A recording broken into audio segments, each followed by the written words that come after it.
नमस्कार मंडळी, आपलं स्वागत आहे शेती सकाळ या यूट्यूब चॅनलवर. शेतीमध्ये नवनवीन प्रयोग सुरू आहे आणि त्या नवनवीन प्रयोगामधूनच आज शेतीची प्रगती मोठ्या प्रमाणावर आपल्याला दिसते. नवनवीन प्रगती होतानाच नवनवीन रोगही पण आपल्या शेतीमध्ये आता येत आहेत आणि त्या रोगांना प्रतिकार करण्यासाठी नवनवीन तंत्रज्ञानाचा वापर करून नवनवीन बुरशीनाशके यांचा वापर आपल्या शेतामध्ये आपण करतोय. बुरशीनाशके हे 3 प्रकारामध्ये येतात. एक स्पर्शजन्य म्हणजे कॉन्टॅक्ट, सिस्टमॅटिक म्हणजे आंतरप्रवाही आणि कॉन्टॅक्ट आणि सिस्टमॅटिक अशा तीन प्रकारामध्ये बुरशीनाशके येतात.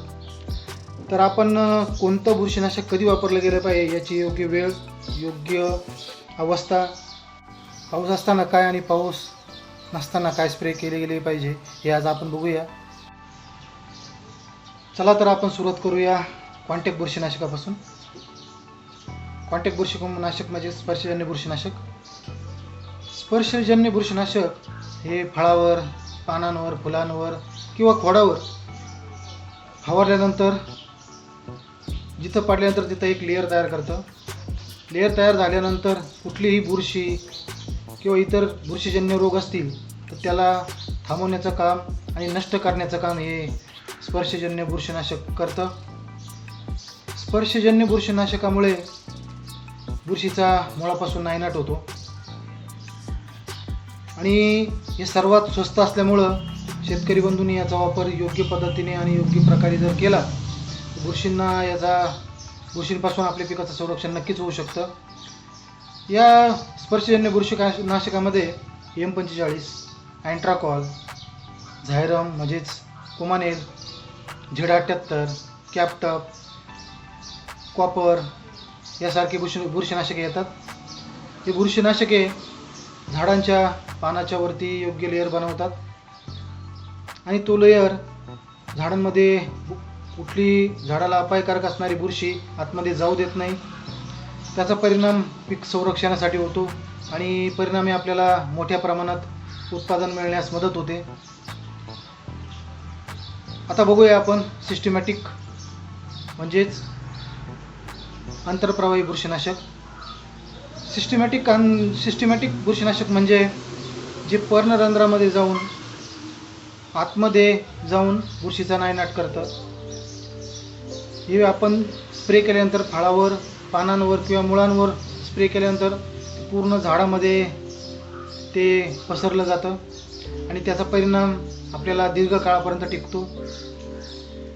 स्पर्शजन्य बुरशीनाशक आणि आंतरप्रवाही बुरशीनाशकामध्ये सिस्टमॅटिक हे लांब दूरपर्यंत काम करणारं बुरशीनाशक आपण म्हणून ओळखलं जातं. सिस्टमॅटिक मारल्यानंतर 10 ते 15 दिवसांपर्यंत कुठलाही स्प्रे घेण्याची गरज नसते.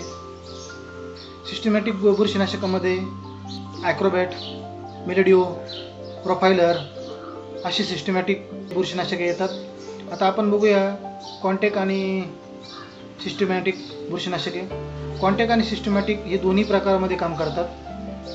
हे स्पर्शजन्य पण काम करतात आणि आतमध्ये जाऊन म्हणजे आंतरप्रवाही पण जाऊन काम करतात. करजेट झाले, तुमचं मर्जर यासारखी बुरशीनाशके हे कॉन्टॅक्ट आणि सिस्टमॅटिक अशा दोन्ही प्रकारे काम करतात.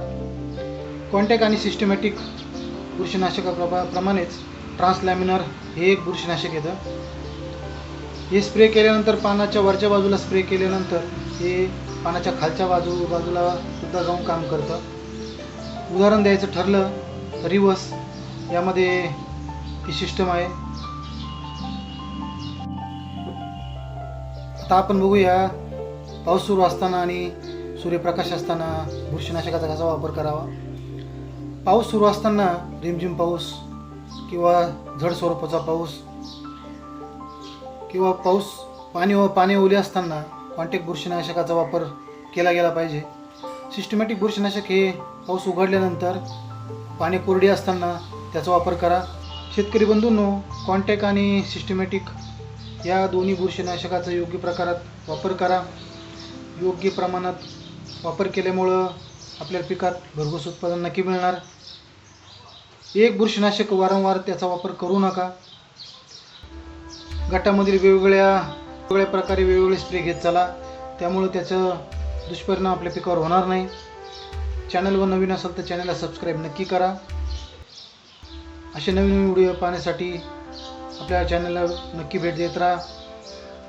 व्हिडिओ आवडला असेल तर लाईक आणि शेअर जरूर करा.